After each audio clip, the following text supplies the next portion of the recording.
Hi, everybody. This is Jim Cornette, pro wrestling legend, and you're listening to the Book in the Territory Unprofessional Wrestling Podcast. This is the artist formerly known as Daryl Van Horn, James Mitchell, the Sinister Minister, and I'm here to let you know I would rather slam my cock in a car door than to miss the dulcet tones of Hard Body Harper, my illegitimate son, on Booking the Territory podcast. Woo, Messi, this is professional wrestler Jimmy Valiant, the Boogie Woogie Man. Tell my people and my brothers and sisters, don't you dare miss Booking the Territory. Oh, yeah. This is a one-man gang. You're listening to Booking the Territory Pro Wrestling Podcast.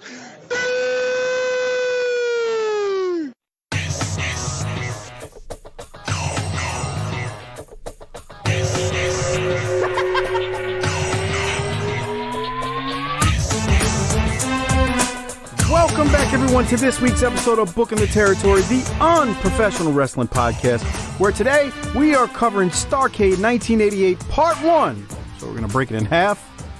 That took place December 26, 1988 from the Scope in Norfolk, Virginia, with Tony Schiavone calling it the Super Bowl of Wrestling. But before we get into that, I got to welcome in Doc and Harper. Doc, how are you? Damn right we're going to break it in half. Get it? We're gonna. What? No. I'm doing great, man. Another week in quarantine. I need a haircut. Starting to get summer hot outside. Yeah, dude, because I need a new pair of fucking hair clippers to shave my head. I'm like, fuck. Have fun. I probably can't even find a pair. Amazon, bruh. Yeah, that's true, huh? I keep forgetting about old Amazon. But it might take forever to come in. That's the problem. Yeah. Yeah. So Harper, how you doing tonight? I'm doing fine. Thoughts and prayers, dog, or no? Thoughts and prayers. It's just like everyone else, and they're like, we're going to reopen the country. Yeah, you first, motherfucker. I ain't going out there. Fuck you. It's kind of like, hey, let's taste this milk. I think it's gone bad. Nah. I can smell it from over here. I'm gonna pass. Yeah. It's like now look, let me say something. If you're out there in one of those quote unquote essential businesses, I do have some legitimate thoughts and prayers for you, because that's tough, and I understand that. Yeah. I'm very fortunate in that I have a job that allows me to ride this thing out, and I plan on doing exactly that. I ain't going nowhere. Dude, I was at the grocery store looking at these poor bastards still working, and I'm thinking, man, y'all are dodging bullets like a motherfucker. And you don't even know when they're coming. Right. It's like an invisible landmine. I mean, that's what they're walking through daily. It's like, so anyway, we could bring everybody down, or we could lift everybody up. I gotta tell you, I've been excited all week to do this, because, hey, this ain't 1985. But this is still Starrcade. Yeah, this is good shit. And it ain't 89, so that means it's still going to be good. I've been ready to go on this all week. This is Tony Schiavone's fucking right. This is the Super Bowl of fucking wrestling. I got frustrated with the boy a few minutes ago. I said, I'm excited. Why? Because I'm getting ready to go talk about Starrcade 88. What's that? Well, you see, son, it's just the best thing. It's even better than WrestleMania. No, it's not. Nothing's better than WrestleMania. Really? Jesus. It's the granddaddy of them all. It is. I powerbombed him into the couch and came back here and cracked open a cold beer and got ready to go. I mean, this is legitimate. We've been waiting on this for a year. We really have, man. And we're still in that era where it ain't every month. We haven't had one of these in months. Great American Bash, right? Yeah. I mean, like, you got the Bash, but we've had the clashes too. But what I was going to say was, it's already the fourth clash, and they've realized that this is some bullshit and it ain't worth it. So, but this is the fourth pay-per-view of the year, so they have gone up obviously for this year. But yeah, you're right. It's still, I mean, it's Starrcade, and to me, God, when we get to 89, we will really appreciate 88 Starrcade. I'll leave it at that. Mm. Well, do you want to go ahead and shout out some people and then throw it back to me for the Spizot light? Yeah, I actually got a bunch. Like I told y'all, we had, based on what's going on with the pandemic, a bunch of Patreon members had to drop out. And, no offense taken. You take care of yourself and your family. But we do have a bunch of new patrons. Before I talk about them, I will mention shout out to Disrespectfully Classy, Marky Blassie, Kyle Riley, Mike Childry, and Joe Ice for your generous patronage each and every month. Basically, the sponsors of this show. And then I want to shout out these new Patreon members because we really did have I guess people's stimulus is hit this week. I don't know. But we're glad you chose us if that's what it was. Yeah. But no, seriously, thank you. Patrick, no last name given. Patrick, thanks for joining up on Patreon. Enjoy those shows. Mark, new Patreon member, thanks for joining as well. Rick Carter, Daniel Wheeler, Tyler Tennell, thanks for joining. Jims Ramon, thanks for joining. And Chuck Scum, which I believe Chuck Scum is Chuck Gunter, Harper. I think that's Chuck. What kind of name is Chuck Scum? I mean, have you seen him? What kind of? Do you want to describe your friend Chuck Harper? Right. He shaved his head and he shaved his beard off. He looks nothing like he could walk by me right now. I wouldn't know who the fuck he is. He looks like Uncle Fester. Is he into punk rock? Is that the Scum piece of this, or? Yeah, I mean, probably. I mean, because it sounds like somebody from some 1978 English punk band, like the bass player for the Sex Pistols or something. Something like that. Bruh, if he really shaved his head and beard, I wouldn't recognize him. He looks nothing like what he used to. He looks like Uncle Fester. That's let me nice. just say this. I was listening to Eric Bischoff's latest podcast, and he said that they have the most sophisticated, smartest listeners in his word, the industry. And I thought about it for a second, and I thought about our patrons, and I realized he was probably right. Wah, wah, wah. That went over like a fart in church. Hey, so this will come out afterwards, but tomorrow night's the NFL draft, right? Yeah. We're going to find out if Jerry can fuck it up from home just like he could at the war room. So how they doing it? They're going to have two cans with a string tied between them, and they yell real loud into it, I guess. How are they doing it? Can you imagine some of these old farts trying to work with technology? Didn't Ron Rivera say his wife and kids were going to help him? They're going to fucking draft Teddy Ruxpin. Bruh, you know who the IT departments will be for these drafts with these old farts at home? It's going to be their kids helping them. Did you see that the Lions are bringing in an IT mobile unit to sit outside the house? And that's crazy. They need to. These old it's guys. Gonna be like how it was like in the 40s with a guy with a kid's just sitting at his house and they're just, hey, you got picked by the Pittsburgh Steelers. Bro, back then I think you found out the next day. You didn't even find out that day. Right. Yeah. Yeah, I guess so. Thoughts and prayers, dog. Hey, I'm gonna be watching every second of it because I got nothing else to do. Hey, yeah. Doc, I got one. You ain't lying about that. I got one more thing, Doc. Ryan in Auburn and Kenny Beiersdorf. Shout out to both of you. You're our fans in the Great Northwest up there. You guys bumped up your pledges recently on Patreon. I just want to say thank you. And as your favorite QB and one of my favorite players in the NFL always says, let's be great. Thank you, Ryan and Kenny. And I just want to give you a big shout out. Also, I think Doc might even have something about this. Kenny, thank you for the big 5-star review on Apple Podcasts from you recently. Shut up. That's the actual. So Kenny is now like the TV champ. He's going to defend his Docaholic Spotlight of the Week because he left a very nice, beautiful. Some people are talking about it. People say that it's beautiful. Apple review, and I was going to read it because here's the thing: if you're going through hard times. And you can't be a patron. Mike said, hey, look, you got to take care of family. That's our official. But I don't agree with that.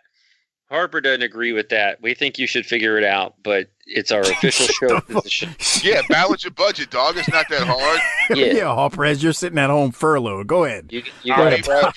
You Sell got a off pro. some of your shit. Sell off all your little fucking little WWF figures still in the package. It's gonna be worth something. You know, put that shit on fucking eBay. See what happens.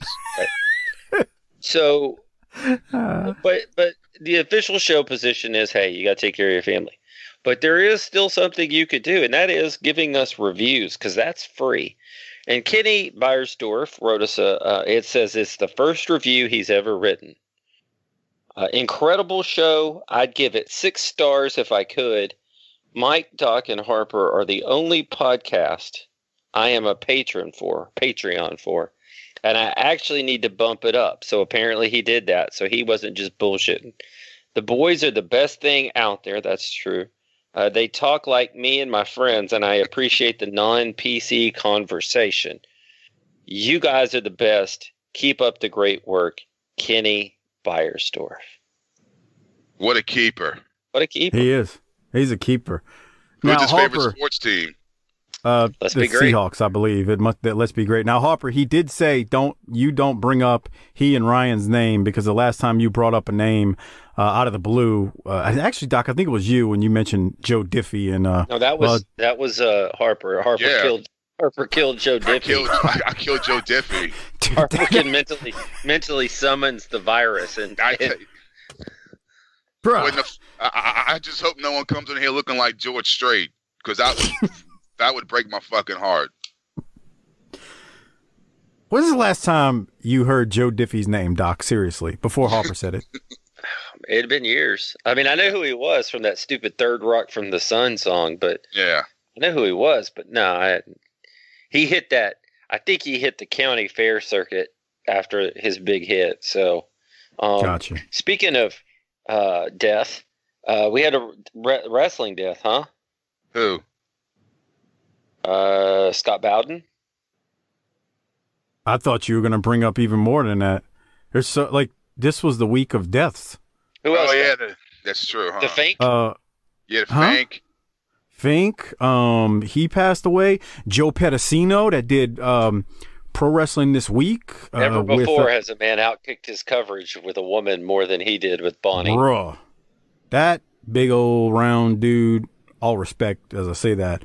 He must have had a fucking tuna can a mile long hanging out of his pants. That's nice. No, you know what that proves? He has some game. He was a nice Italian man. He really was. There you go. So Pedicino passed, Fink passed. I'm missing one besides Scott. Oh my God, he was an older gentleman. Dick. Oh God, what the hell was his last name, Doc? I'm drawing a blank. Don't email me. I'm gonna find out as soon as I'm done with this. Yeah. Anyway, yeah, don't you hate that, bitch? I got Google too, motherfucker. I don't need you to tell me. Come on. Harper died of getting tagged. I just hate it where, like, if I say, well, yeah, with Doug Williams, he won the Super Bowl in 1987, and they're like, no, it was 1988. It was 19. Shut the bitch. Just stop. It's not that important. You got all swollen up in the chest. It's really not. Are you talking about Steinborn? Yes. Thank you. Dickie Steinborn. There are a lot of people died this week, man. It's crazy. Boy, no kidding. But it's like 9/11 every day around this piece. You know, that Pedicino thing, though, I just did a review of the Pro Wrestling This Week with Lance, and we covered one of those Pedicino I thought y'all were world class. What are y'all doing? Yeah, what are you, double dipping, motherfucker? How many people you fucking? Wow. Okay. Let me tell you something. That pro wrestling that pro wrestling show was like awesome. The ESPN of. You're damn right it was. Of the wrestling world. It was damn good. Man, they went through every damn territory in 1 hour. And I know it sounds crazy in 1987. You say, well, how many territories were there? I mean, there were still world class. There was still UWF. There was still Portland, Memphis. So like they WWF, Crockett, JCP, They went around the bend, man. They covered every last one of them and showed like snippets of one match from all of them. So basically, they showed the big match from the week from every single territory. It's pretty damn cool. Anyway, Yeah, I mean, awesome. yeah, you damn right it was. It was like Pro Wrestling Illustrated, except on air. Because I mean, you never saw all the promotions on television. It was either one of them was for this one and one of them was for that one. Yeah, and in 1987, Harper, me and you were lucky to get the TBS with Crockett. We were lucky to get UWF. That wasn't even going to happen. Well, what I'm saying is, in where we were at, we only got 3: World Class, UWF, and TBS. JCP. Doc only got World Class. He would have got UWF by then, but he would have got World Class, UWF, and JCP. But you would have never seen the rest of it, though. You'd have never seen Memphis. You'd have never seen Portland, all the other places they went to. So anyway, WWF, we all got that too, but we don't count that in 1987. So there's that. Anyway, that's nice. Lots of stuff going on. All right, are we ready, Doc, to get into Starrcade? Man, I can't wait. This is just the excitement of it all. What? So, no, it very much is exciting. So, man, all right. It is. They come in, and I was like, dude, remember we talked about last week, big fight feel? Well, yeah. Shit. Every match is great. Hold on. Well, wait. Well, I mean, there's what are we only going to do one. with JYD? You know? Right. There's only one that's not, but I mean, he's on to something. It's every match. So, all right, we'll get started with it. Again, this is part 1. Part 2 will be next week because that's what we've done when we did 85, 86, 87 when we got to them. So we'll jump into it. With this show, we got Tony Schiavone and Magnum. They're hosting the show up high with in the arena. And then we'll have Jim Ross and Bob Caudle on the call. They tell us that we have 5 titles on the line tonight. And then we got Gary Michael Capetta is the ring announcer. It's always nice to see Bob Caudle on the call. Harper, before we start talking wrestling, well, though, 1 minute and 40 seconds, pal. I know where you're going. All right, let's get to it. 1 minute. We've done this long enough that I know what that means. All right, so what's up, girl? She is. She looks good for today. Yeah, she's an attractive woman. The question is she with the dude to the left or the redneck to the right with the green hat and the flannel shirt and the beard and the long hair? That's probably the guy that looks like Brutus Beefcake. Oh, the one to the left? I think yeah, that's him. That's him. So, Doc, you got any questions for Harper about this one? She's... She could have been a plant, bro. That's what I was thinking. She didn't buy a ticket to this. Yeah, like she's not a fan. She didn't come in here to see who was going to be the next, world champion or the next TV champion. She might have come in here wondering if she was going to fuck the world champion. Oh, whoa. Grow up. No. Can you ever take things serious on this show? And I take serious busting them guts out. I mean, she looks good. By the way, you and I were nice and toasty on our live stream the other night. And, man, we're getting a lot of requests for more drunk live streaming. Oh, yeah? Oh, yeah. Someone messaged me. They're like, how often y'all do that? I was like, not really. I got a ton of messages from all the patrons. Y'all got to do that again. It was great. It's always, you can always tell when I'm drunk. When you tell me I'm drunk and I go, no, I'm not. Yeah, that's what every drunk says. No, he made it worse. He said, no, I'm not. I'm just tired. I've been up all day. Well, congratulations. Everybody has.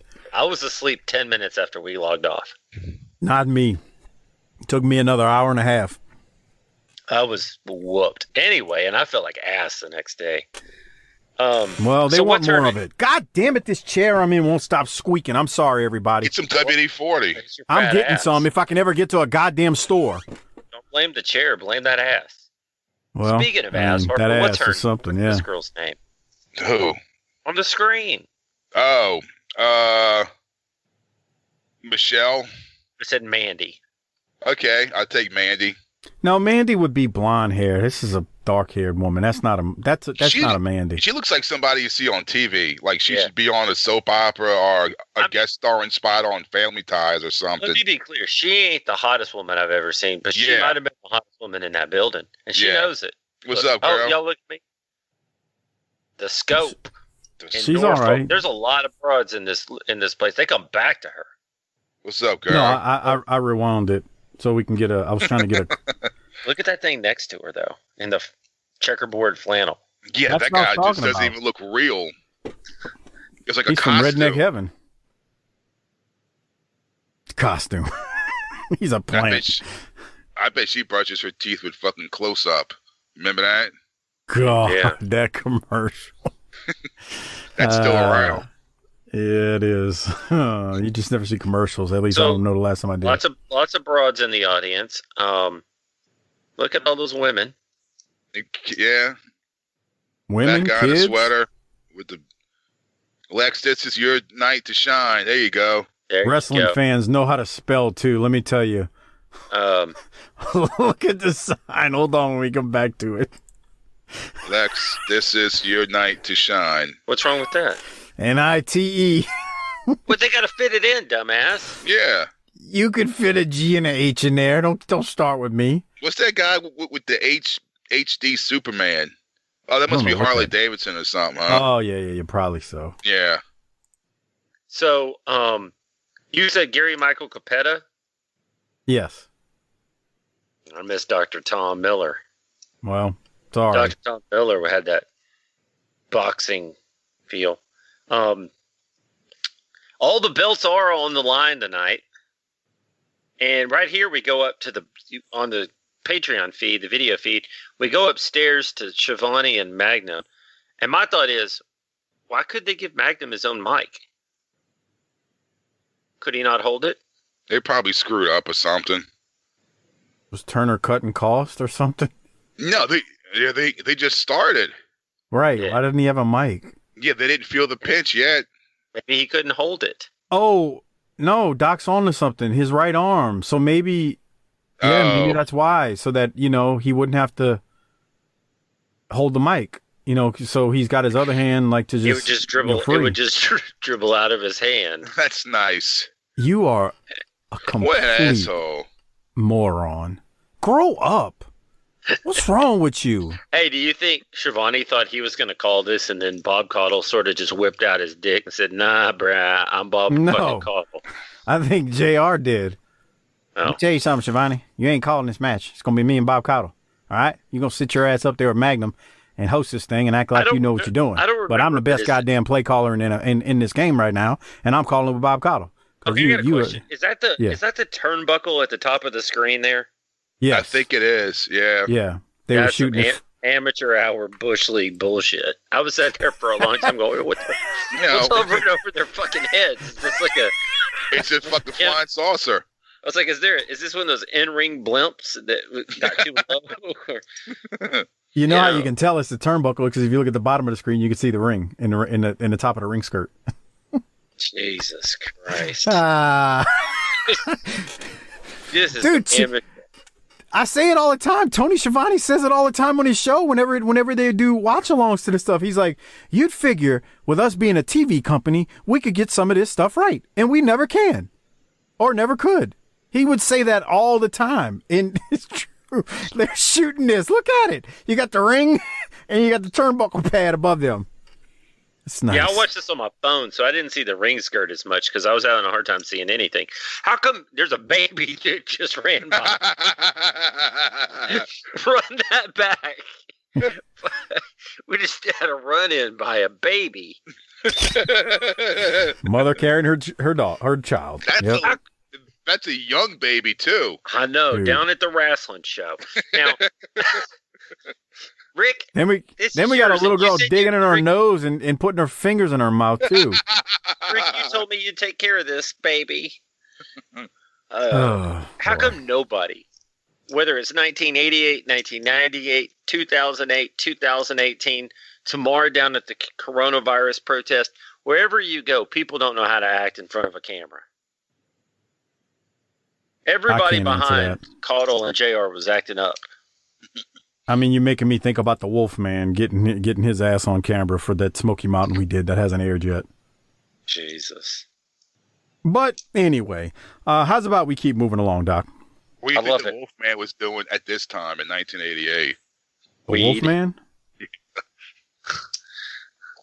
He was doing a lot of weed at that point, yes. I agree with Doc. Lots and lots of weed. Okay, Doc, let's get into this thing. So the first match on Starrcade is a tag match. We got Dr. Death, Steve Williams, and Kevin Sullivan, the Varsity Club, versus the Fantastics. This match, remember, is for the NWA US tag team titles, and the Fantastics are the champions coming into this match. The match actually goes a little over 15 minutes. I do have a couple of timestamps I'll play for us. One thing I want to note before I throw it to Doc, and then before I go over some timestamps, is Jason Hervey, the sighting of him at the front row. JR recognizes him and mentions how Jason is a busy man filming TV shows and movies and whatnot. Now, Doc, let's go to you first and tell me what you got from this. Yeah, I'll go up to that timestamp because I have that as well. Hervey, good God. Bischoff's bottom. Go ahead. Go ahead. Bischoff's bottom bitch. That's nice. So Sullivan is billed from Singapore here. And I was just wondering what neighborhood of Boston that is. I don't know. I mean, he ate the monkey brains and laid with the lepers. In Malaysia. All that good stuff. So, look, bro, Malaysia and Singapore could have been the same damn country to these people, all right? Yeah. Was Malaysia even called Malaysia back then? Bro, I don't know. You gotta make me Google Malaysia. Send it to Harper. Or is that... No, I'm thinking Bangladesh. Maybe. Bangladesh is still there, right? I don't know. One of them... oh, God. Which was the one that separated it with Burma and shit, like in a Rambo movie? Myanmar is a country now, right? It used to be Bangladesh, maybe? I think so. I think Malaysia was still intact then and now. Anyway. What do you think they do to monkeys in Malaysia? That kind of shit is how this damn virus got started. That's how this shit that's how this shit makes the leap from animals to humans, pal. Yeah. Thanks, Kevin. Tongue kissing primates and animals, and then eating their brains, and that's how this stupid sorry shit keeps me in the house for months at a time. All right. Let's get off the virus and get back to Starrcade. Did you see how? I thought it was interesting here when the match started, because we're used to seeing Sullivan not even wait for the bell and just open up 8 levels of hell on people. And he starts the match and he's real cautious. And I thought that was just interesting because it's a different approach from him, is that it's not what we're used to seeing. Harper, any thoughts? And if you're us, we didn't see these pay-per-views. So, I mean, he comes out hard there, but Bobby Fulton's not going to take that forever. Yeah. Yeah, matter of fact, he turns it around right here, and the baby faces get the quick pop. There you go. There it is. All right. There's press. There's what, 5, 6, 7, 8 Thez presses in this sumbitch? There's a lot. This is a good match, though. This was a good match. Now, we'll get to Hervey in a minute in his broad, because he's also out kicking coverages. He's like a little Pedicino over there. What's the timestamp on it? Did you write down the number for Hervey? I did. It's 9:08. 9:08. Let's go forward to that, because then I got 2 timestamps. Oh, shit. In the way. Hold on. The little thing's gonna be in the way. But I'll try to pause it on it. Yeah, Jason Hervey. There you go. It's hard to see because of the thing in the way, but never before. That is Pedicino level out kicking your coverage. Is that Debbie Gibson? I don't think it's Debbie Gibson. Who it kind of looked like at first was Nicole Eggert.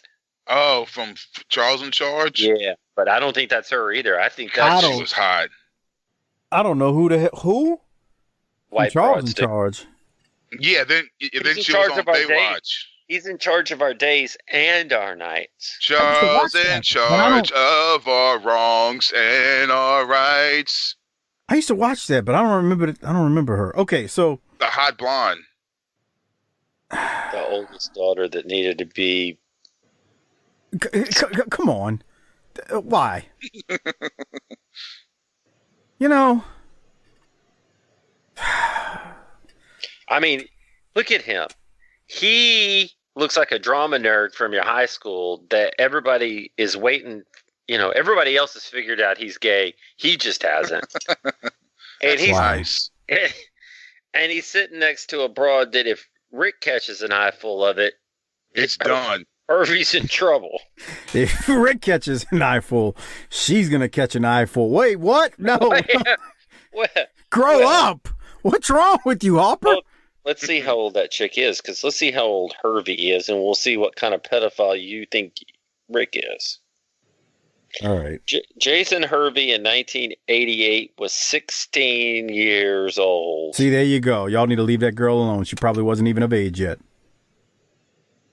What? See? Okay.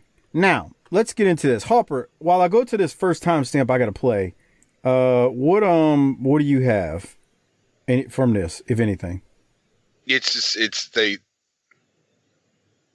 is when I thought the Fantastic started off hot, no? They did. I fast forward. Okay. It did. I fast forwarded to it when because we're about to see a nice spot right here. So Bobby makes the tag to Tommy, and then I thought the reason I wanted to play this, listen to the crowd right here when Tommy Rogers goes for the splash and Sullivan gets his feet up. Well, that was a life or a death situation for Fulton. He didn't have any other choice. Tag made. Tommy Rogers now. Rest. Oh! He came right into the foot of Kevin Sullivan, the veteran, native of Boston. Sullivan up top. 10 minutes gone by. Sullivan slammed off the top rope. All right, listen to the crowd here. And now Tommy Rogers may do some flying of his own. Oh, he came down on the feet. Sullivan got his feet up when Rogers was coming for that splash, and that crowd was like, oh. Yeah, that looked good. Yeah, they were into it too. Mm-hmm. What else did you have from this, Harper? Before I play this is just finish? fucking great, bro. I love all this shit. Mm-hmm. I have a couple of questions. How great is it that in 1988, still, there you go, Bobby Fulton comes to his pay-per-view match with a bandage on his head already, and it's not like part of a big angle. He's just been out the night before getting his ass whooped in some small town, right? Beautiful. Yeah. Beautiful. Second of all, here's a discussion question since we're looking at Dr. Death in the ring. Was Dr. Death the first and the prototype for Brock Lesnar? He could be. I wouldn't be surprised. You mean as a wrestler, as an amateur? He had the amateur background. He was freakishly strong, built just, he didn't lose for 10 years. I mean, just when you think about the lineage, you think certain people remind you of other people. When I look at Brock, it's like, well, the first thing people would say is Brock doesn't remind you of anybody. He's the first. And I'm like, well, is he? Or does his tree kind of tree back to Dr. Death in some way? I mean, I see how you tie him in. That's why I had you expand upon it, because to me, I was thinking, what do you mean by collegiate wrestler? Because, I mean, if you think about it like that, well, you'd say, well, Rotunda was collegiate, Steiner was collegiate. We've had these other wrestlers. I don't. Not for me, but it's because I saw a lot of Dr. Death and nothing of Brock. I won't say nothing, but it just doesn't remind me. Wow. I mean, I guess like if you just said, well, because he's got a amateur background, I would say yeah, but I don't know. Doc was a badass though. I don't know. That's a tough one. Harper, what do you think? I could definitely see the comparison. Thanks, Harper. Yeah. I appreciate it. Mike's got to be a dick. Always. He's got to shoot you down just because he knows you're right. Yeah, okay. We're not okay. Lance. We're not. What's that mean? We ain't no bitches. Oh, wow. That's nice, Harper. Come on. What yeah, I'm not a bitch either. Fuck you. Yeah. All right, I tell you what, let's go to the finish of this thing because I thought this was excellent. We got basically Tommy Rogers in here. God, Kevin Sullivan just stepped on him like it was nothing. We got Tommy Rogers in the ring. He's taking the heat. He's going to go for the hot tag. Sullivan stomped him. And let's give a listen to how this all goes down at the end and who ends up winning. Here it is. He's not got the leg grapevine, and Rogers kicks out. 3 times they've had to count a 2 on him, but they just can't put him away from the count. Sullivan trying to go for a suplex. Rogers blocked it. Rogers reverses it. Great counter wrestling by Tommy Rogers, perhaps out of desperation. He still needs to make a tag, and he's in the wrong corner, a long way from his partner, Bobby Fulton. All right, we got Fulton in there. Fulton's tagged in. Fulton sends Dr. Death for the ride. High elevation. Bobby Fulton's got to try to fight off Sullivan and Williams so Rogers can really get the cobwebs chucked loose. Right hand. Staggers Dr. Death Steve Williams. Fulton with a side headlock and a series of right hands. 15.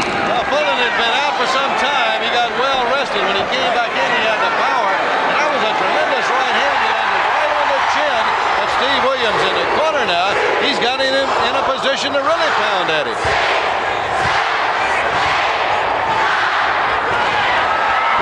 He hit him with 9 of his best punches. Williams came right out.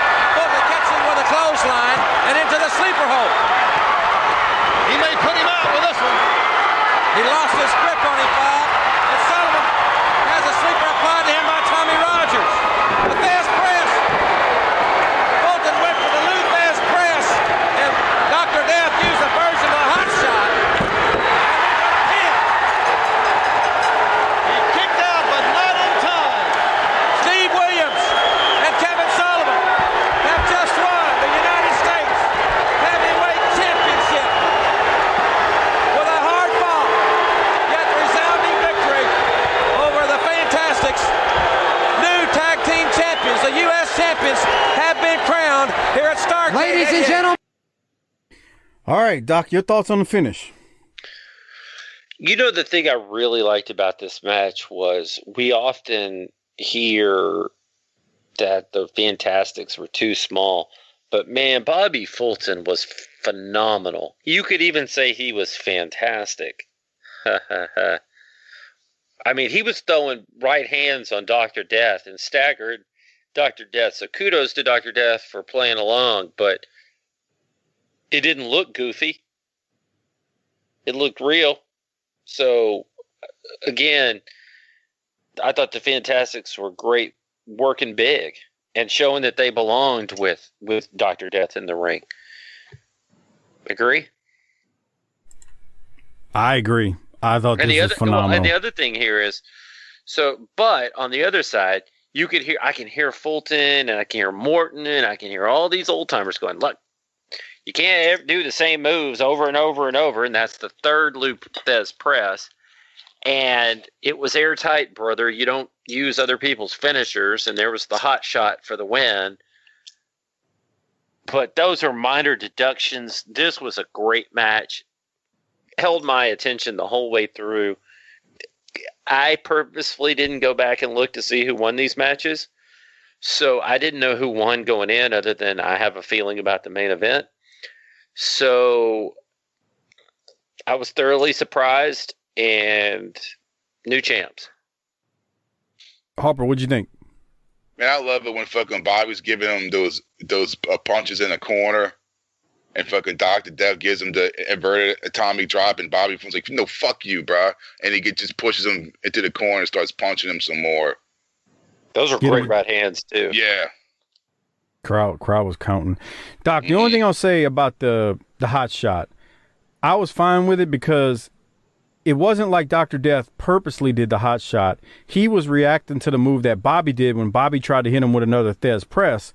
And Dr. Death dropped him over the rope. And so, like, I got you with the Thez press because, yeah, they went to that well a bunch of times. But I thought the finish was still good. And, I mean... And we're talking minor deduction points here. 1/10 of a point. You know, nothing that detracted from the overall experience. Agree. Harper, anything else before we keep going? No, we can move. So then we go back to Tony and Magnum. They talk about a few of the upcoming matches we'll see, and they make some predictions. We head down back to ringside with JR and Bob Caudle, and we go to the next match, which is the original Midnight Express, which is Paul Lee's Midnight Express versus Cornette's Midnight Express. Paul Lee's team heads to the ring first, followed by Cornette's team, Stan and Bobby, and they get in there and start slugging away before Paul Lee's team eventually powders out. Basically, Cornette's team is not waiting. I got a timestamp that I've got a couple of timestamps on this one, but one of them for sure with Stan doing some dick dancing. But let me throw it to you first, Doc, about the opening of this thing or anything you got before we get to the point where Stan's doing his, he's dancing. Man, Paul E. where do you find a tuxedo or a suit that's Pepto-Bismol color? I didn't think about that, but that's true. Soul Train Fashions. That's true. Speaking of 1988. Pepto is some nasty shit, huh? Yeah, I mean, it gets the job done. I'd rather almost just sit there and be sick than. You'd rather have the squirts? Yeah. That's squirts. You take Imodium, you dumbass. I don't know about that. You can take Pepto for it too. Yeah, but if you take too much, it fucking makes your stomach bleed. What? Pepto. Don't question Harper. He's very intelligent when it comes to things like this. That shit happened to me once, bro. It scared the shit out of me. Wow. What happened? I had food poisoning or something. I mean, I was fucked up. I was shitting every half an hour. And so I was taking Pepto. I was like, fuck, I'm not putting it in this cup. I'm just chugging it. Oh, yeah. I would take a swig here and there. And that's how I take it too, by the way. And then I'm taking a shit and it stinks. Like now you smell like a dead animal in your backyard, like a dead bird or something. That's what it smelled like. I was like, why does my shit stink this bad? And I got up and I looked, and it was like the toilet was just like black shoe polish. It was just black, like it'll make it black back there, pal. And it scared the shit out of me. I was like, this has never happened to me before. And I Googled it. Of course, what was the first thing pops up? You got stomach cancer. Of course. That's why you don't go to WebMD and look at your symptoms there, because it'll tell you you've got the worst disease known to man, something worse than COVID-19. And then you got the Rona. Yeah, and I went to my mom's house and I was telling her about it. She's like, "How much of that Pepto-Bismol you've been taking?" I was like, "A lot." She's like, "The aspirin, too much of it makes your stomach bleed, and the black is the blood being digested." Yeah, and that's what the black is. That's the fucking blood that was digested. And I was like, oh my God. And so I stopped taking Pepto, and the shit was fucking normal again. Doc, thanks for asking about Paulie's Pepto-Bismol colored suit. That way we can hear Harper talk about the night he was chugging Pepto. There we go. Okay. Well, they can't all be circle, dot, dot. And we know no one was circle, dot, dot in Harper's anus that night after that. So there's that. No. Did you notice that both teams were billed as being from the dark side? Yes, I heard that. Yeah. So Sullivan's from Singapore, and these guys are from the dark side. We're not getting any cartoony, are we? Maybe a little. Okay. What do you think they do to monkeys in Malaysia? Go ahead, Harper. Think they got that from that TV show that used to come on? Tales from the Dark Side? I wouldn't doubt it. Was that on at this time? Yeah. This is a TV company. Yeah. Ain't no telling, bro. I mean, if you're going to be real about it. Let's be real about it. Possibly. Let's be real. Was it on at this point, Tales from the Dark Side? Yeah. Possibly then. Anything's possible. All right. Let me play something right here. Yeah, let me just play it. You'll hear it, and you'll know why I want to play it. Here it is. I can never remember that he is really ready to fight and let the pieces fall where they may. Do that again! I guess now we're going to get it started. It will be Dennis Condrey and Sweet Stan Lane here at Starrcade 88 in the Battle of the Express, the original. Ooh! Well, there was Cornette.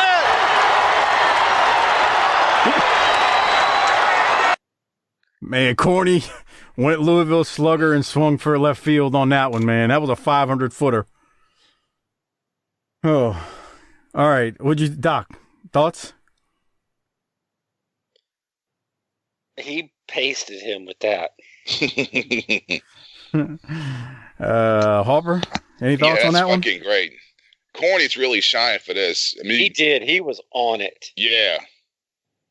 Dude, look at him. He's outside that ring and he won't stop working, man. Look at him, little fat ass. And that's fucking Bill Apter. Yep. Look at Corny. He's acting like a fairy, like he's a fruit or something. That's nice. You can't. Wow. What? Did you call him a fruit? He's acting fruity. I mean, what do you want me to say? What does that mean? Look at him.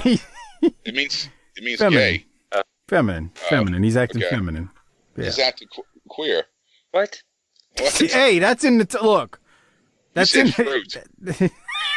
Okay, let's get back on track. In LGBT, what's the difference between the G and the Q?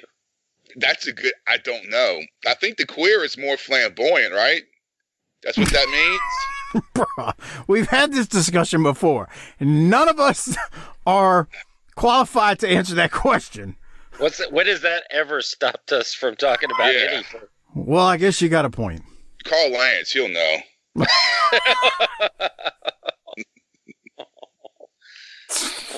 It's messed up, man. Poor bastard. All right, we're going to keep going. There goes. He's still dancing. Corny's still dancing.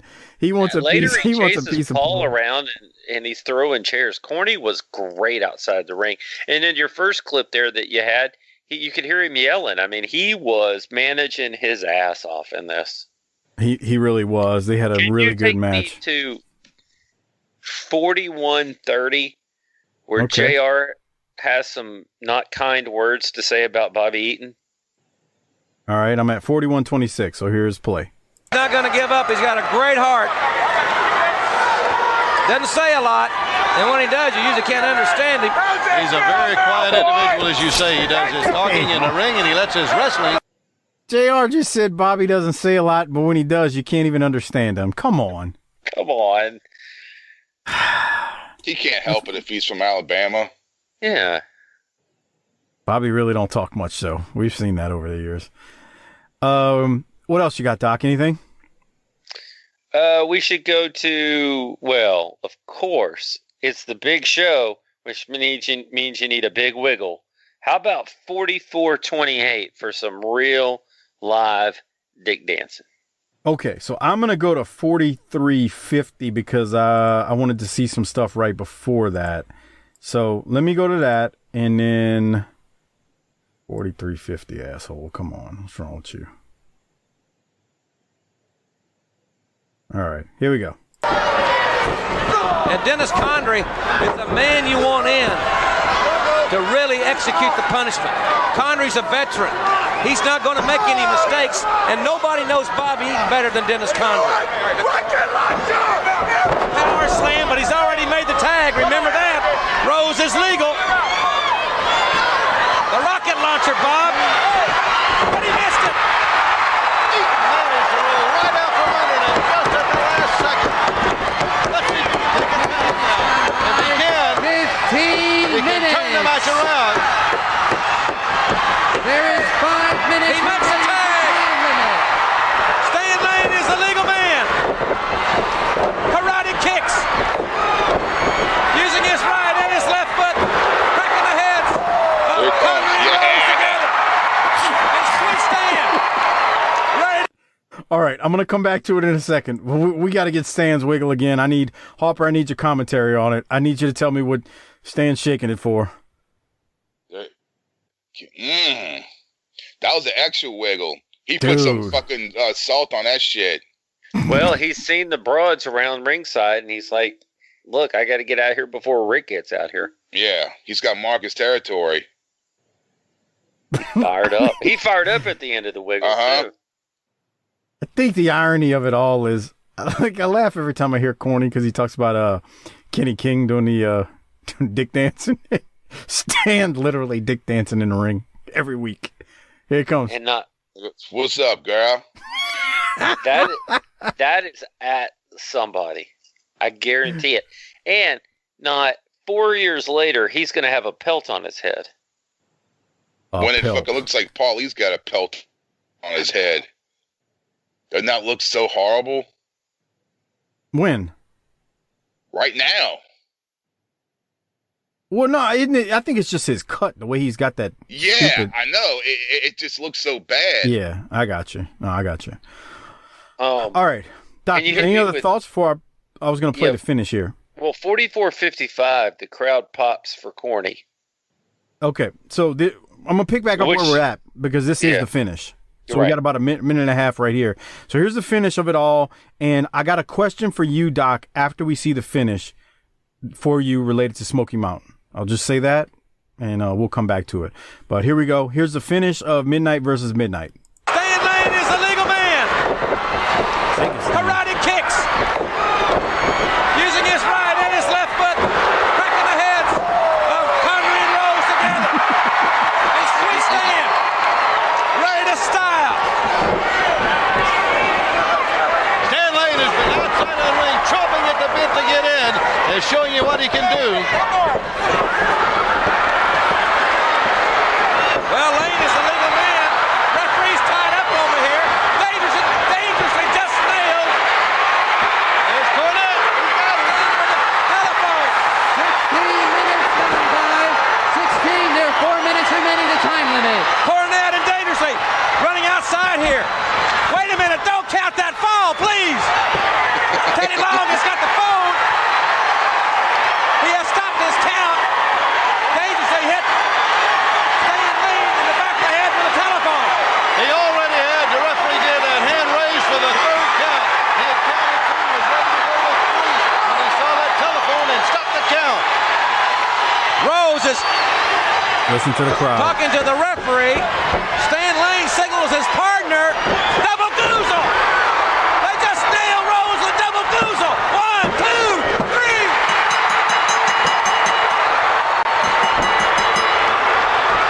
Connery's got the racket. Dangerously and Cornette are fighting. They've got the telephone. All right, we can talk about what happens after Cornette's Midnight Express win. I wanted to point out that punch to Corny to Paulie when Paulie goes flying is great, man. Paulie just flops out. It's awesome. Let me go to you, Harper, first. What are your thoughts on the finish? Man, this is perfect. But the crowd is just eating all of this shit up. And then when he picks up the phone, dude, I would have been screaming, "Ah!" He used the phone! And the crowd is just responding to everything they're doing at fucking top capacity.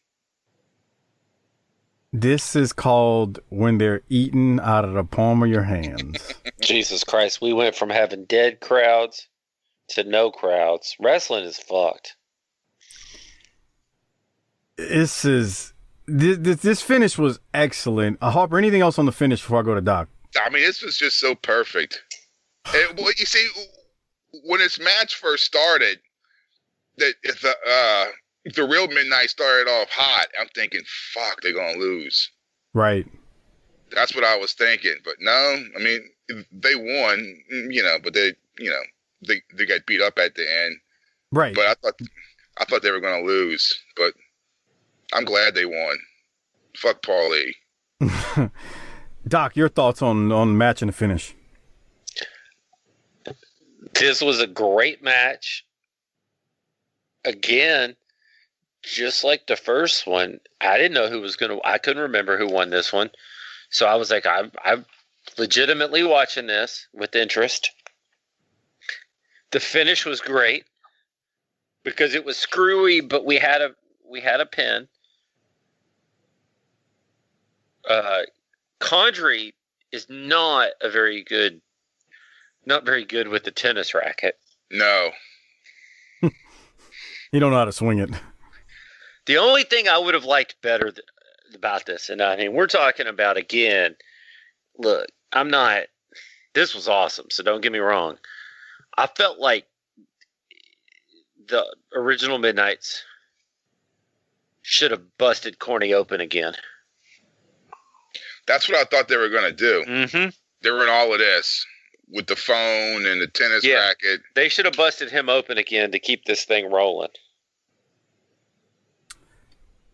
I was all right with him not getting busted open. Again, we're talking about minor deduction of points here.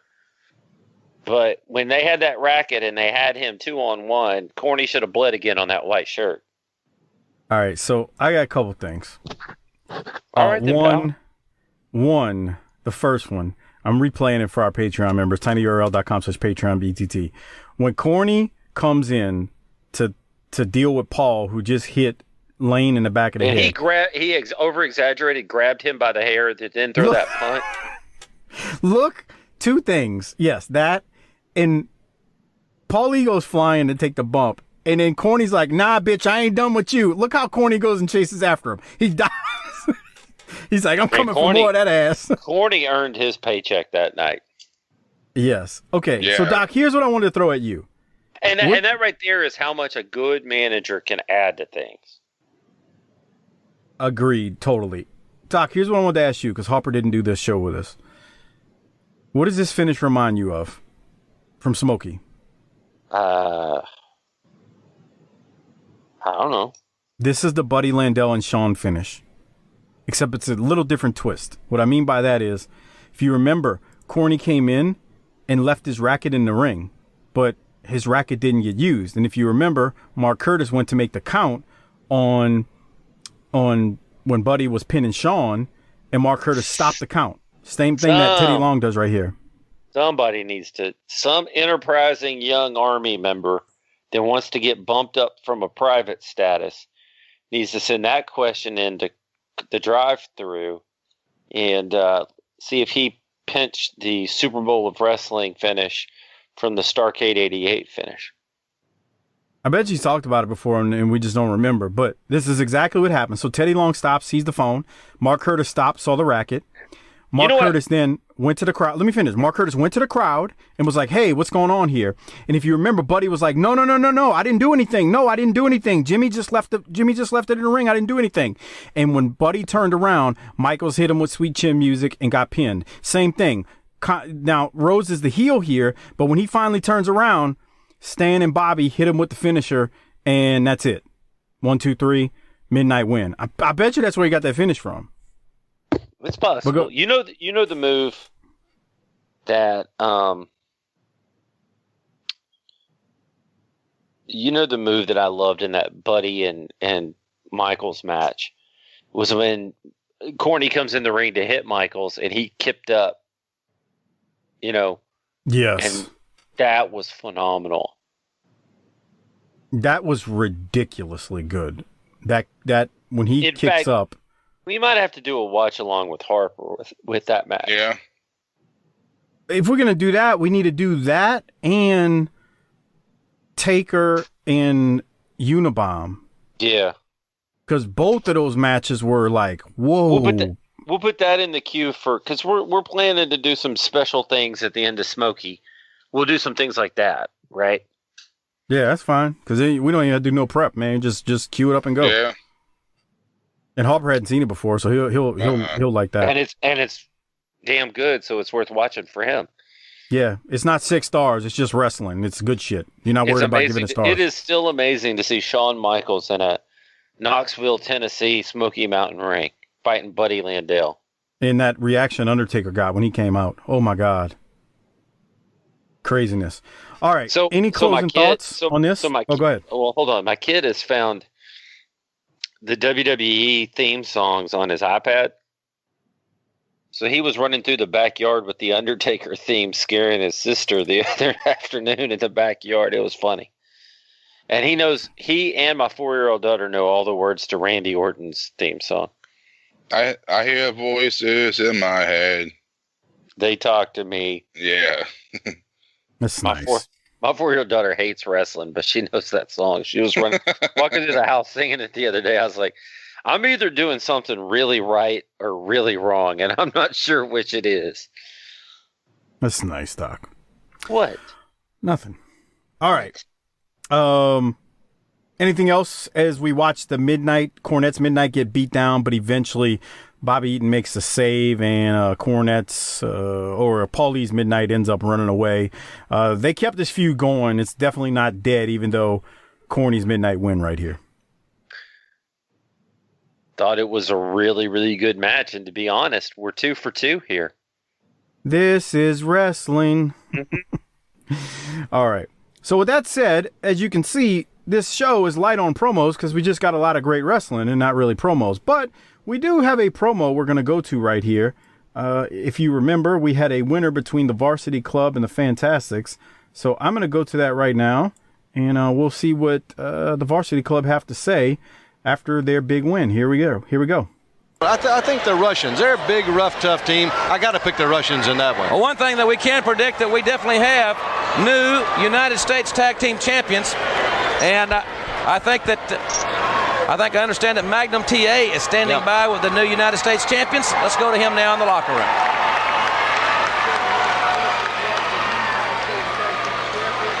Guys are really celebrating here. You know, Steve Dr. Williams, I got to say, I don't like the company you're keeping, but I've got to say, honestly, I feel you made the difference. You made the difference in them winning this tag team championship. Well, boss man, we've never met eye to eye on anything we've done in the years. But let me say one thing. Mike, Kevin, the Varsity Club will always be at the top. Oklahoma, Syracuse, suspensions, probations, it don't matter. We will always stand ahead. Magnum, you're an intellectual. You're right.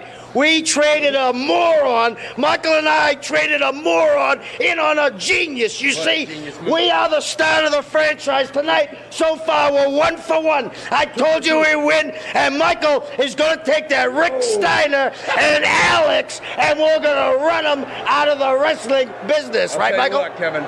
Steiner might as well forget about it right now because I'm going to beat you like the stupid dog that you are, Steiner. Just like a stupid dog. You know how you kick him? I'm going to do that to you and show the whole world who the better wrestler is, and that's me. Well, the Varsity Club certainly lacking for confidence. Let's go back ringside for more action.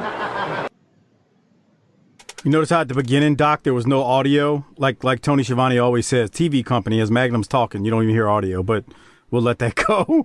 Any thoughts on the promo, Doc? Can you talk to us? What was their Dr. Death and Magnum's relationship in Mid-South? Because when Dr. Death said, boss man, we've never seen eye to eye, I wondered if that was going back into Mid-South even.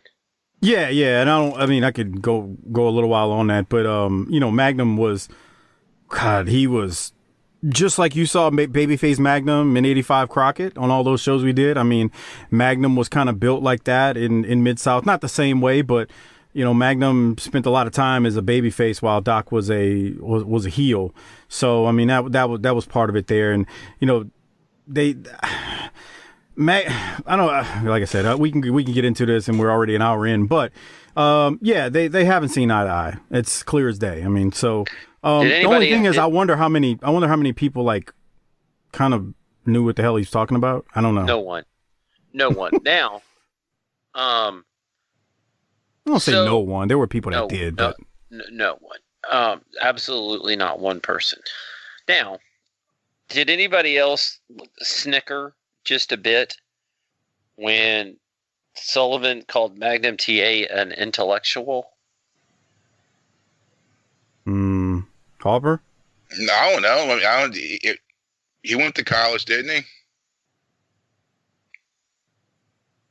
Doc, you got to throw us a lifeline. We don't know what you're talking about. Yeah. I just Magnum was a hell of a wrestler. I just don't see him as, being smart. Right. Wow. So you're calling him stupid. Well, that's nice, Doc. As you always tell me. You're a real winner sometimes. You know that? No, it's always what you tell me when you're like in your private moments. You say, man, let me tell you, wrestlers aren't the smartest guys I've ever hung out with. Some of them are dumb as a bag of rocks. That's nice. Who? See? Harper knows what I'm talking about. Let me here's the Mike Mills. Let me tell you something about wrestlers. These guys are some of the easiest people to work that you'll ever meet. I don't know about that, but wrestlers, some of the guys are just gullible and easy to just pull ribs on. Like to say they're so smart to everything being a work, they can't smell when something's being worked right under their nose. Especially when you tell me NFL's a work. Oh, they hate that. Yeah. What you mean? Who's the guy who said that? Is that guy still alive that said that the NFL is scripted? Oh, the Chicago Bear guy? Yeah. I thought maybe Uncle Raj sent him a coronavirus care package in the mail. That shit was funny. Benny Cunningham was his name. Evidently, he wasn't too good of a running back, from what I understand from a few of our listeners. He was fine. It was scripted that way. He broke kayfabe. I was like, bro, come on. He was the Pablo Crenshaw and Bill Tabb of the NFL. Wow. Hey, it's nice. According to Skandar Akbar, all the stories he used to tell when he was on the road with people like Rod Price and James Beard and everyone, everything's a work. The football's a work. And Akbar would even call certain teams baby faces and heels. That came from Akbar. Oh, they're working, brother. It's all a work. All right. So we'll keep going. Doc, we got this next match. Harper, we got this next match. We got my childhood favorite, Junkyard Dog, Ivan Koloff versus Russian Assassin 1 and 2, Paul Jones at ringside. The Russians are wearing yellow mask with red trim and red tights with yellow trim. You know, I know JYD is a shell of himself here, but he got a nice pop when he announced his name. Other than that, go ahead. They responded to him, but then once the match started, it's like, There's nothing that this feud, if you even want to call it that, is a holdover from the Powers of Pain leaving. Yeah. And then, so they bring in the Russian Assassins, and then they start feuding with Ivan, and then we get Nikita, but Nikita leaves because his poor wife is ill. So we bring in JYD. All because the Powers of Pain left. That's my thoughts on this match. It is the worst match on the card. They got new gear for this event? Sure. We're going to jazz it up. We're going to look good. With the bear on the front. Maybe they're from Chicago. By the way, Harper, I was watching some stuff in '89. Paul Jones ain't going nowhere yet. God damn. Yeah, no, I saw him win. I'm like, fuck. It's not just that. He ain't going nowhere. Doc, you got any thoughts on this? This is awful. That's nice. This is vomit-inducing. This is giving me... Come on, bro, grow up. This is giving me the runs. I'm going to have to start sipping on some Pepto here in a minute. This should have been an opening match. Well, but they don't want... They wanted to start... No, they wanted to start hot, and this was not it. This should have been right before Rick's match. Now, yeah. Ivan is 46 here. He looks good. His fat ass partner, on the other hand, is 23. What the fuck? He's 73 because black don't crack. No, that's fucked up. Is that true, Mike? Fucking loser. Okay. Thoughts and prayers, dog. Thoughts and prayers. So JYD is a very fat 36 years old. Dude, he looks like he's 46. Mm-hmm. He's got a little bald spot coming in the back of his head, too. I mean, why did he let himself get so bad? Especially during the steroid age. When that shit was just so fucking accessible and everybody was juicing. Because he liked Twinkies and 8-balls more than he liked Diana Ball. Bro, drugs will mess you up. How do you know? You never did any. Because I look at JYD and I see what it did to him. Right, he gets down and does that headbutt. I thought, shit, there must have been a line on the mat. You think that's funny, don't you? Hit it. That's fucked up. Here's the real fucked up thing is that somewhere in the dark match they had a battle royal, and JYD won that too. That's what I was wondering, if there was a dark match. So he won a battle royal. He worked twice. I was like, man, he must have went to the Denny's in Norfolk after the match and ate half the menu. They did it at the end, Doc. They did it after the main. Why? Well, really? You'll see. Yeah, you'll see when we do part 2. They're announcing the bunkhouse that's taking place. That's stupid. I'm just telling you, Ric Flair. I wonder why they did that. Put it this way: Ric Flair is giving a promo at the very end of the card. What is Paul Jones wearing out there, by the way? I don't know. It's supposed to be like a track jacket, like what he looks like some be wearing. He looks like some crooked kid touching fucking women's gymnastics. Exactly. That's what. Yeah, exactly. That's what I thought. Yeah. He looks like the Russian gymnastics. Coach. What's that guy's name? Karoli or whatever. That was the coach. Didn't he train like Mary Lou Retton and shit? Yeah, didn't he do some stuff that he shouldn't have done? No, I don't think he did, but I don't know. And you can't let anybody around kids, man. That's the truth. You really can't. Why does everybody want to do bad things to children? Because they're assholes. Like in that Different Strokes fucking episode, when the guy that owned the fucking model train shop and he wanted to fucking touch him. Remember that one? No, but that doesn't surprise me. That's back when they used to tell us stranger danger. I think that was the saying. and run. Anyway. Okay. Look, I'm just going to say it. The Russian Assassins win. I got nothing else from this, Doc. Do you have anything? This match was garbage. Worst match. And let me tell you something else. That crawling headbutt is garbage too. But he's got a hard head. Yeah, he sure does.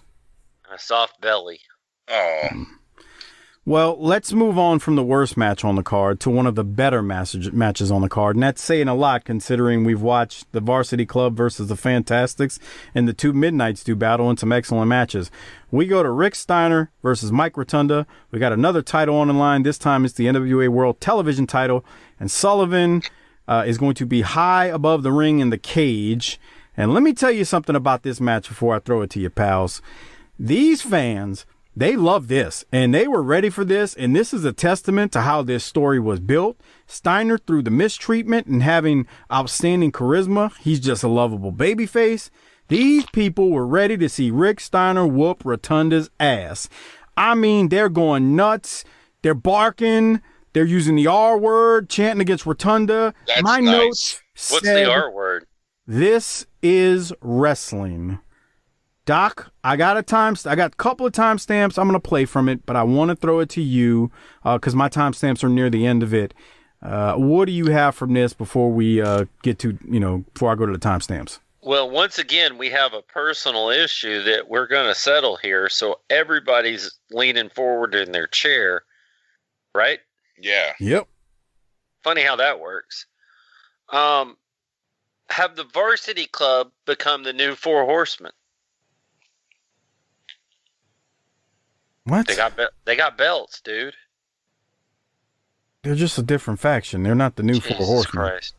We're having discussions. What is with you tonight making comparisons to people? Well, Dr. Death was Brock. The Varsity Club is the new Four Horsemen. You're just trying to get my inbox full of bullshit tell Doc he's crazy. Don't send me that if you feel that way, because I know he's nuts. Proceed. You know whose inbox isn't full? Is all those other review shows where it's all dry and shit. Drier than grandma's pussy, where y'all just go through the matches. I'm trying to, we try to bring about an environment where it's like just a bunch of dudes sitting around watching wrestling. That's what I'm saying. The rib's on me. The rib's always on you. You're your crank you're off an moment of the eternal week. rib. Yeah. Give me 101.55. God, look at that. Look at that hair. Wait. You saw that guy's jacket? It says Jim Crockett Wrestling on the back. Right. Yeah, but look at Teddy Long's hair. Go. Look at that fucking thing. Remember those fucking computers? This dot matrix bullshit. Yeah. The new TV champ. On a fucking Commodore 64 type shit there. That's exactly what that is. Okay. Teddy Long's hair. Well, we see why he shaved his head, Doc. Is that what you're trying to get at? Gross. And it's so wet. Yeah. Dude, he's got that soul. He's got that soul glow. he got that soul glow in it from Coming to America in his hair right there. You got that soul. Disgusting. Yeah. Teddy was looking for some smooth up in you at the end of the night, man. I was trying to get Jay Spade to do that. Jesus I was like, Christ. bro, you gotta change your look, dude. I said, go with the Walter Payton look. No one looks like that anymore. What did Jay say? He's like, I ain't putting no Jerry Soul Glow in my fucking hair. He said, who's Walter Payton? Yeah. Jay Spade got his lunch eaten on that WWL TV spot that day because he was popping when you were messing with him. when Sheba Turk asked Jay Spade on TV, who's your toughest opponent? And Harper goes, life. Jay Spade popped because he couldn't contain himself. Yeah, but the problem is that back in the real days of professional wrestling, Harper would have got fired for showing up the champ on live TV. He wouldn't have been sitting next to the champ because he's a heel. No.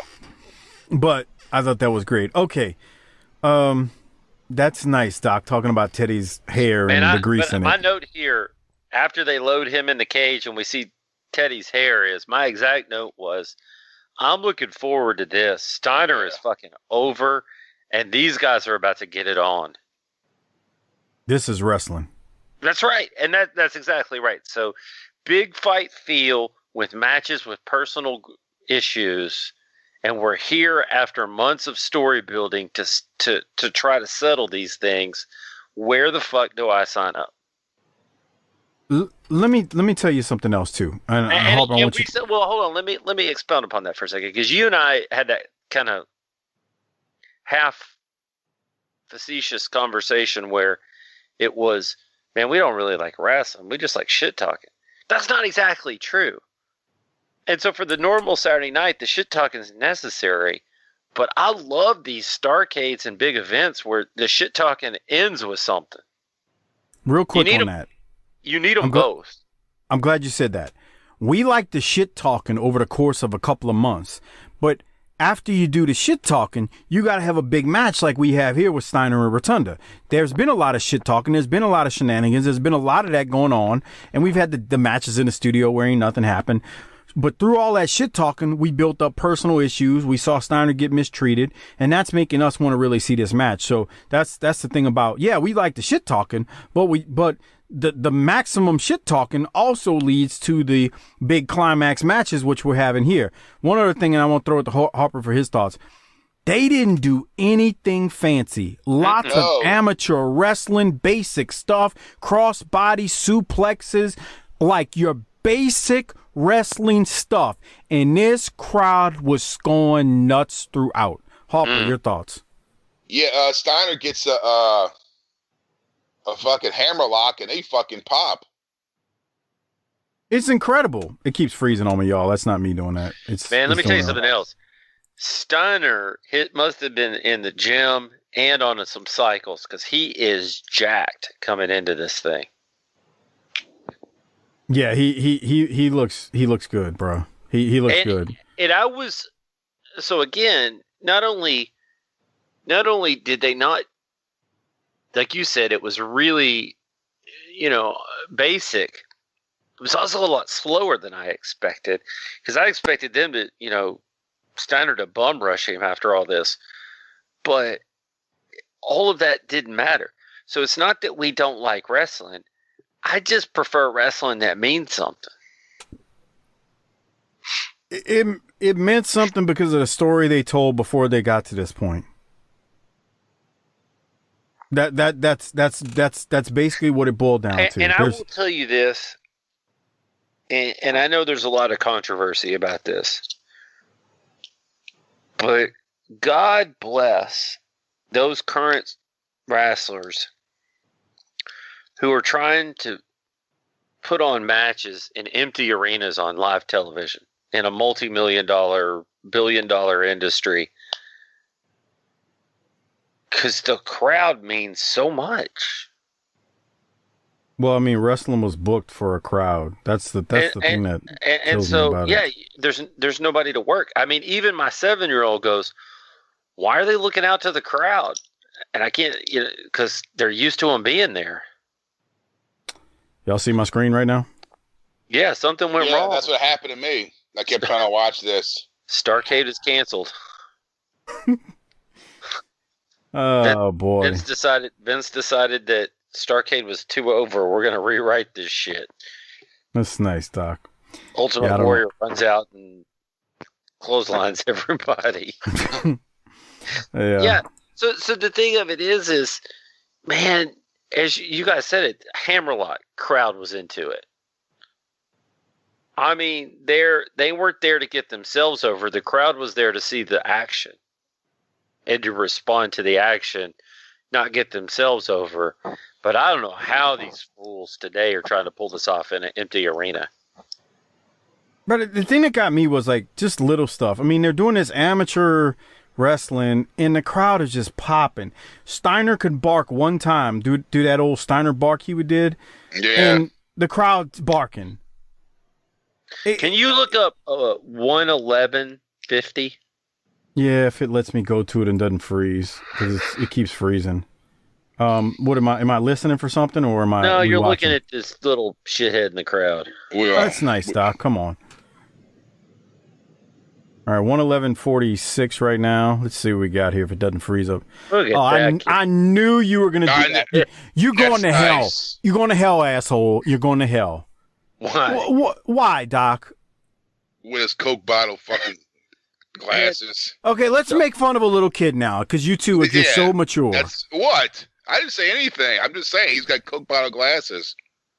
Go ahead, I'm Doc. not mad.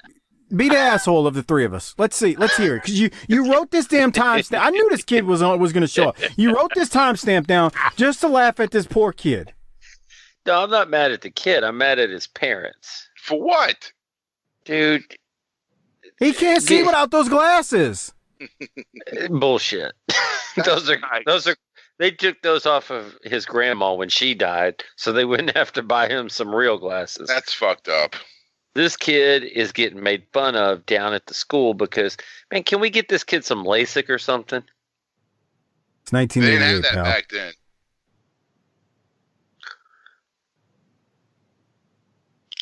But you know, how old is that kid? How old is that little boy? Like 10, maybe? You know that by the time he was 15, there were no girls talking to him. You don't know that. I bet you he could have whooped everybody in that arena's ass at some chess, though. In fucking Dungeons and Dragons. Yep. Dude. I'm the Green Wizard. Bro, let me ask y'all this. When I was in college in the dorm room, there was these nerds. There was these nerds. They would sit downstairs in a little common area playing that Dungeons and Dragons card game back in the day. Magic. Was that what it was? Yeah. Probably. Doc, well, you didn't live on campus. Yeah, I did. Okay. For one year. Were you playing Magic, or were you laughing at the kids playing Magic?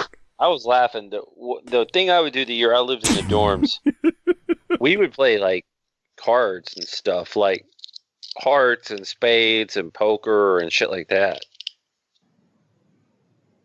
Bro, we used to go downstairs. I ain't doing no +1 for a jewel encrusted chalice or an extra +3 sword. Yeah, that's fuck that. We would be downstairs watching like college football, like on a Saturday on ESPN, because I mean, you didn't have cable in your room or whatever. Most people didn't. I did. Okay, well, you're special. Actually, I did for a semester, but after that I didn't. But anyway, long story. Dude, so you down there? Dude, back then cable was legit $29.99 a month.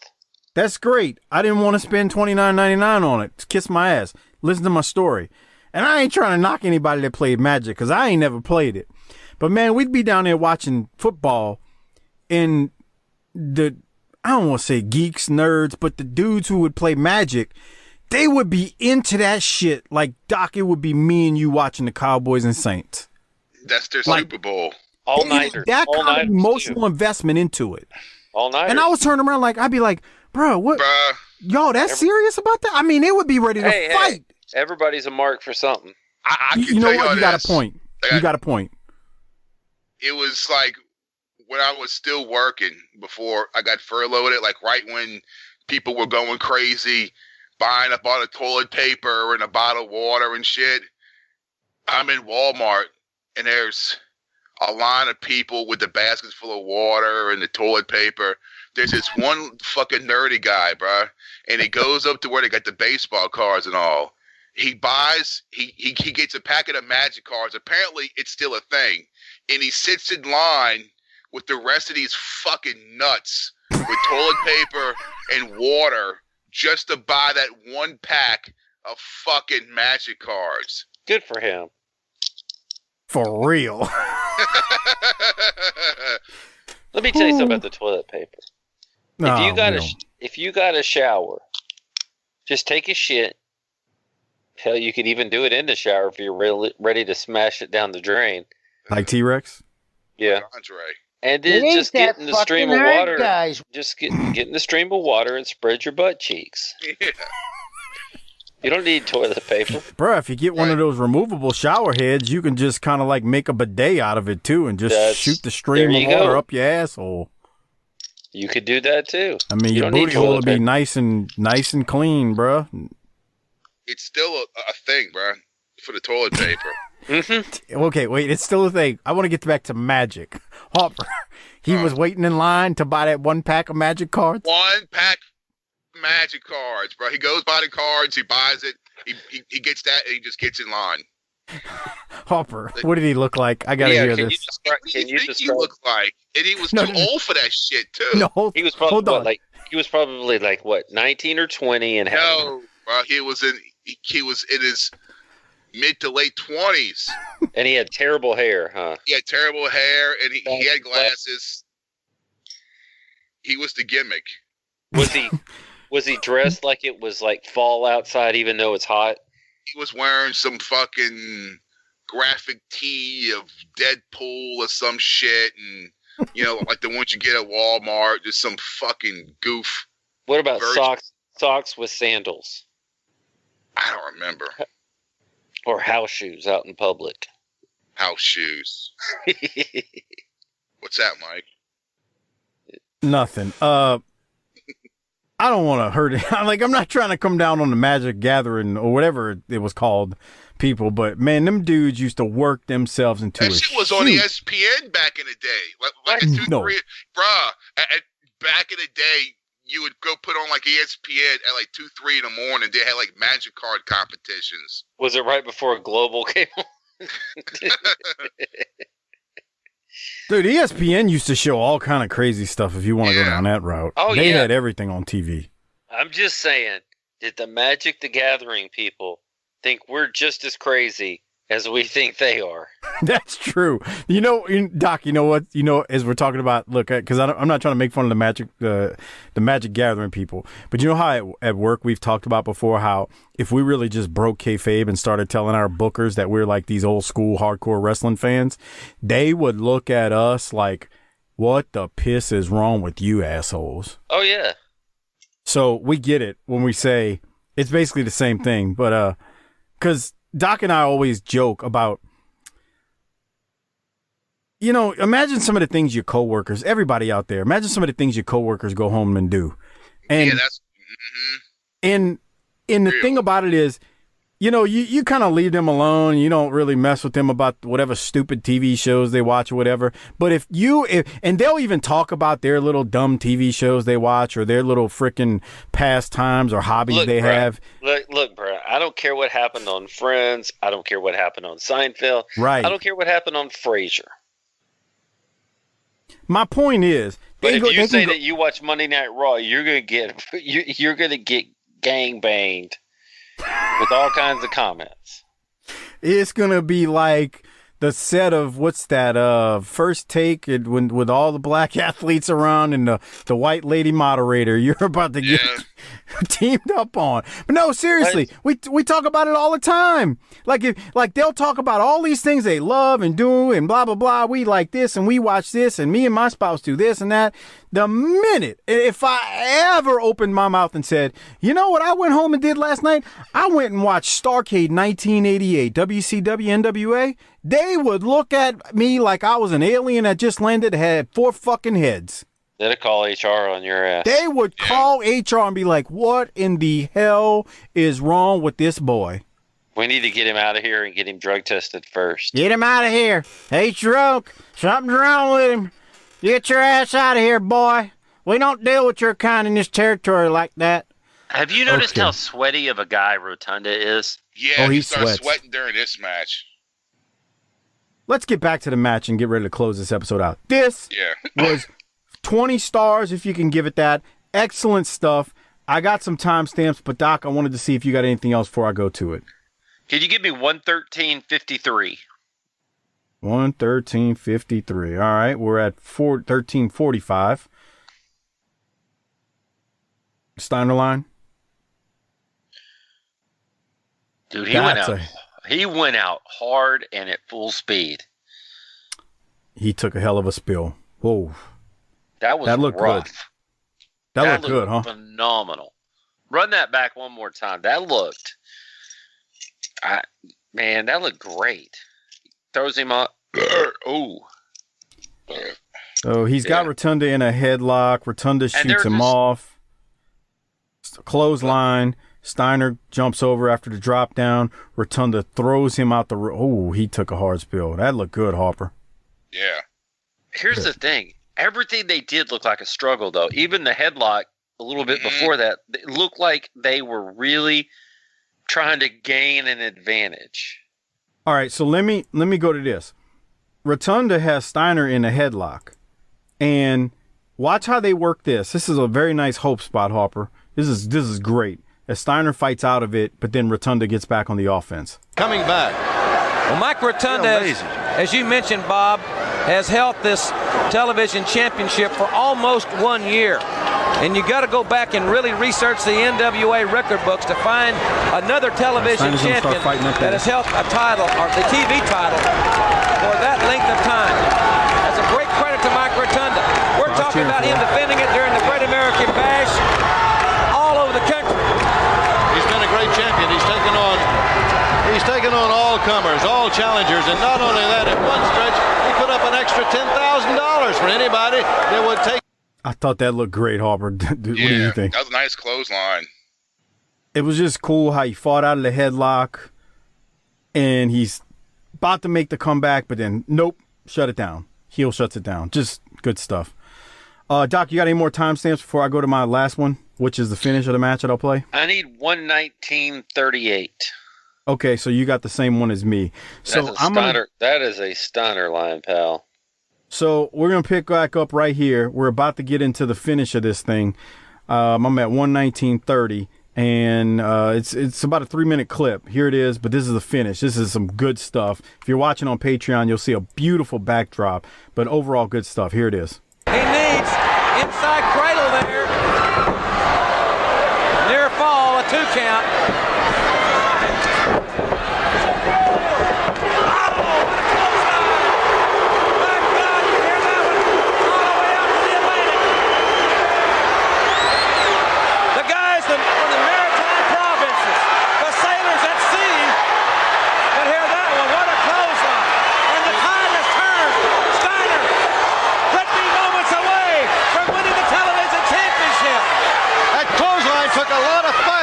Rotunda, look at that fight in the air. Our time limit is winding down. Dr. Steve Williams has made his way to ringside. I don't like the looks of this situation at all. What's he doing down here? He's got him. He's got him right here. What an athlete for Rotunda to kick out of the situation. Again, Steiner had him down. He had him for the count. And there's that belly suplex. And there's the bell.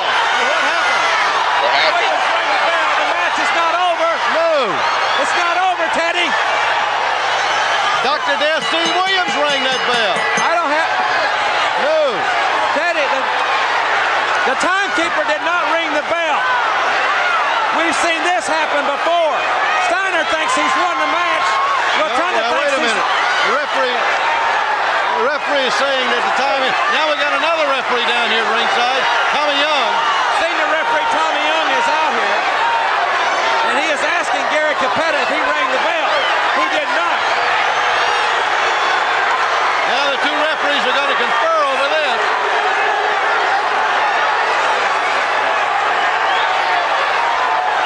Rotunda wants his belt.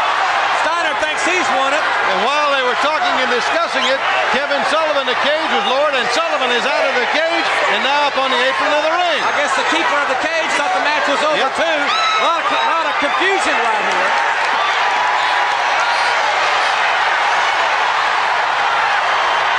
He's called. He said the bell. He said wrestle. He said to start it over. Sullivan. Listen to the crowd.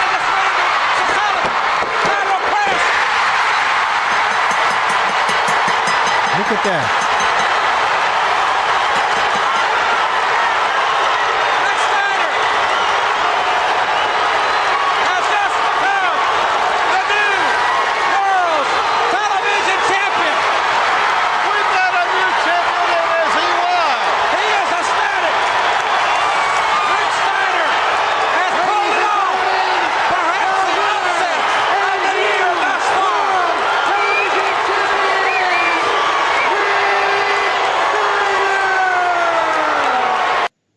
Bruh, that crowd went nuts when he won, Harper. All for the TV title. Did you hear them? Yeah. Let's listen to it one more time. This is the pinfall. Listen to them erupt when Steiner wins. Sullivan.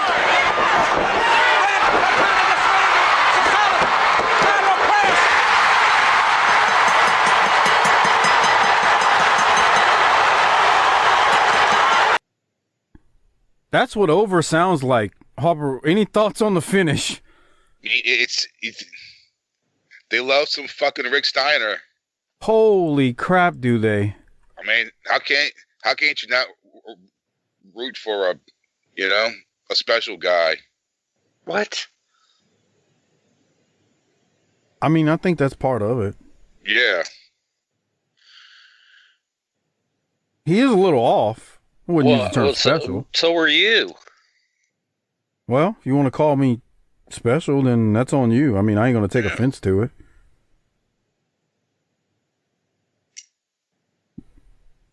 Doc, your thoughts on this? Phenomenal. Goofy a little bit, but the crowd loved it, and that's what matters.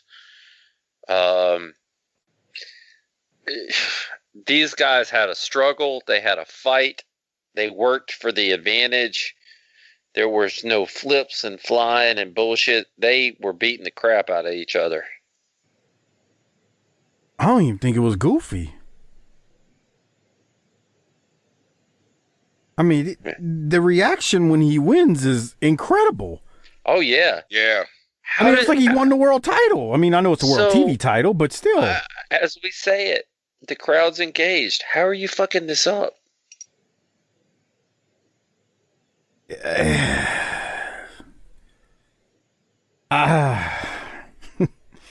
This is some good stuff, man. See, WCW should have come in and cleaned up the bad business that Crockett was doing.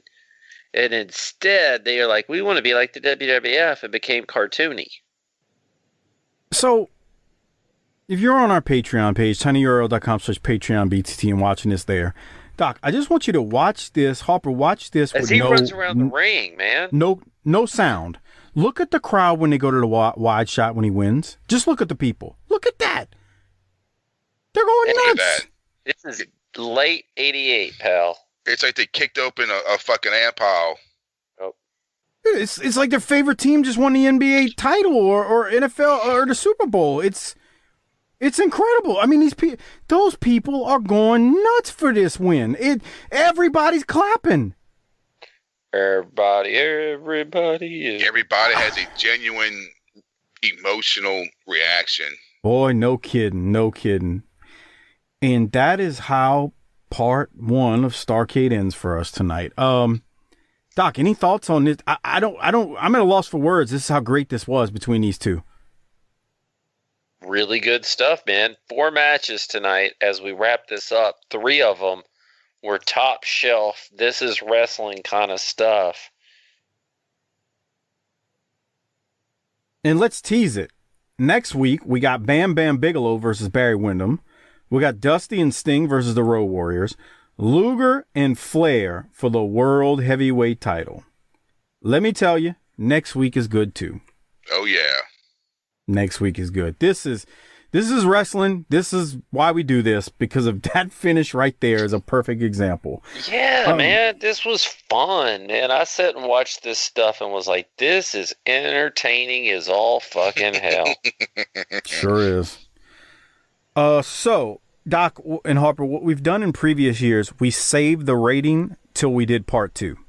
Yeah. I think we should rate this one, though. I mean, we need to do something a little bit different. We need to give a little bit more. The people, we're in hard times. Okay. Let's what we'll do is let's call it in the ring here. Let's do a first half rating. We'll do a second half rating, and then we'll rate the whole thing. All right. Well, first half rating, you go first then. Okay, I will. Well, the real deduction here will come because of your hero in that match and the Russian assassins.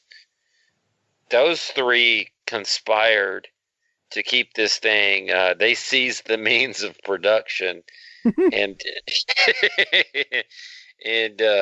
goddamn commies. And I'm going to say an A. Okay, Karl Marx. I'm going to give it an A too. I'm going to give it an A as well. What are you giving it, Harper? It's got to be an A. Yeah, I don't see how you do anything less than an A. This is great stuff. I mean, good shit, pal. Even with the Russian assassins, kind of just they kept it short. Yeah, I mean, I almost fast forward to that because I'm like, fuck, but I was like, no, I'm gonna watch the whole thing. I thought about that too, but I didn't. Because I didn't want to piss off Mike, and he's gonna go black on me. There was no emotional investment in that match. Well, but they kept it till under 7 minutes, and so that's okay. This is a hard one. Who gets the first half Rolex? It ain't hard for me. The Midnight? I'm giving it to Steiner. Yeah, I'm not saying there's not worthy contenders. I'm not trying to knock the Midnight, but that reaction Steiner got? Yeah. Steiner getting it from me. Who wants to go next? I'm giving it to the fucking Midnight because they're shining as fucking baby faces. I'll give Steiner a tag.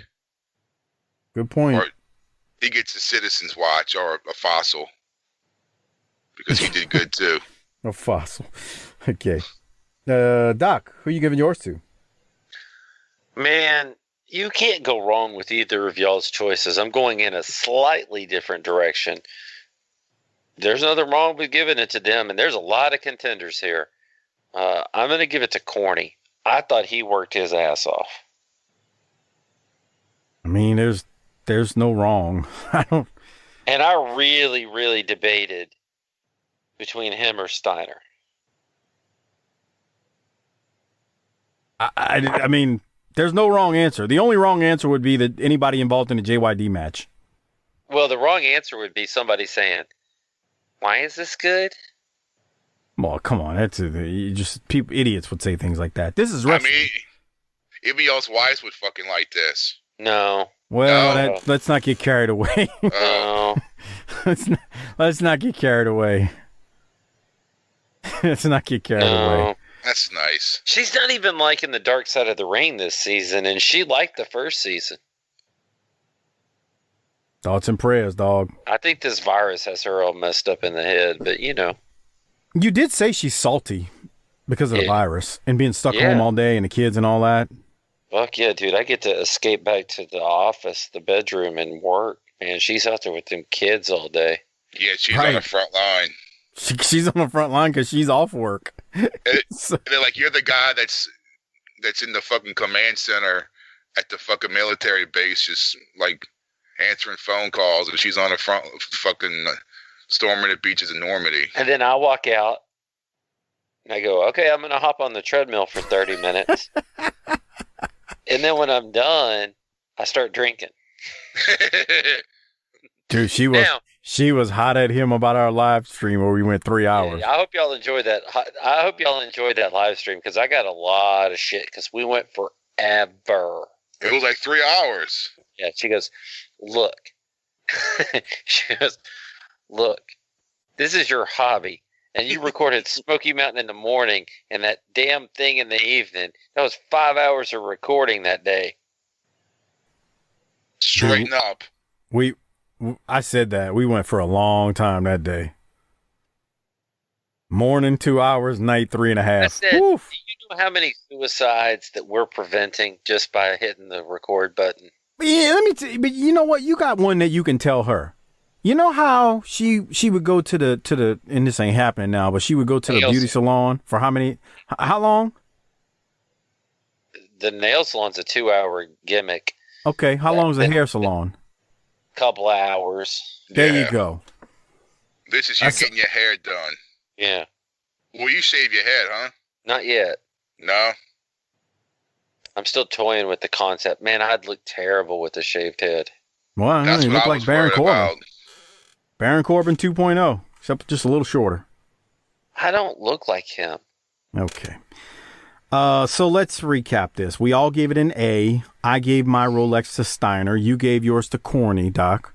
And Harper, you gave yours to the Midnight. Cornette's Midnight, right? Yes. What an awesome night. Yeah, this is good shit, and man. We're only halfway done. Awesome night. Phenomenal night as we sit here and watch the opening of Bigelow and Wyndham, which is another good one, but you'll get that next week. So, Doc, anything before we get out of here? This is a fun little show we did.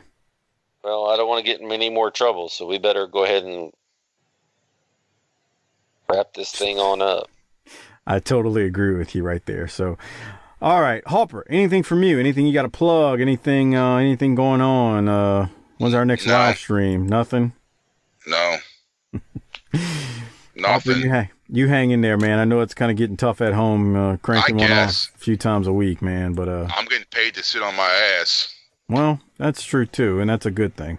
I guess. Hang in there. I feel like I'm taking advantage of the system. And as we get out of here, Harper will always be a good Christian boy, Catholic boy from Metairie, Louisiana. I'm a good Christian. That could be anything. Okay, that's my apologies. Fan. I'm not some fat virgin fuck watching AEW. Jesus. Maybe let's get him out of this hole that he's in there, Mike. Fuck, I like my hole. Well, while you're down there in the hole, why don't you hit the tagline and get us out of here? Book it, bitch.